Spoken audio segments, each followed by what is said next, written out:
Sous le règne de Bonn de Russell Banks.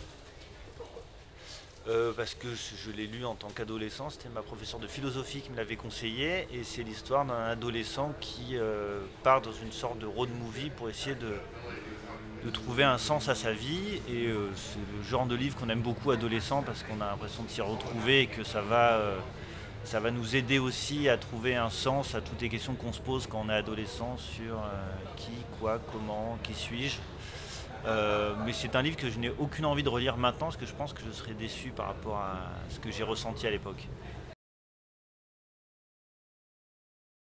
Alors j'écris souvent très tard le soir ou en même temps dans la journée, des fois dès que j'ai un petit moment de libre j'arrive à écrire, mais il me faut toujours beaucoup de temps pour me concentrer. J'ai toujours une phase de procrastination à l'écriture qui dure entre une heure et demie, et après ça va vite.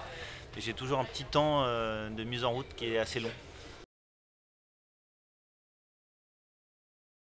C'est un sentiment assez, on va dire, paradoxal parce que du coup moi je suis arrivé à Nice j'ai commencé à y travailler en 2007 dans le journal qui s'appelait Patriote Côte d'Azur. Donc je suis arrivé via ce journal-là qui était très impliqué, très implanté dans la ville.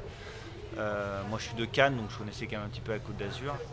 Et c'est une ville qu'on a mis avec ma femme à 5-6 ans à véritablement aimer, parce que c'est une ville qui est assez difficile à comprendre au point de vue des particularités, de l'identité. C'est une ville qui est très singulière et sur laquelle je pense qu'il faut s'attarder et prendre le temps d'essayer vraiment de la comprendre pour réussir à l'apprécier. Et du coup maintenant que je l'ai quittée depuis septembre pour des raisons professionnelles, je la regrette, alors qu'il y a 3-4 ans je pense que je serais parti sans la regretter.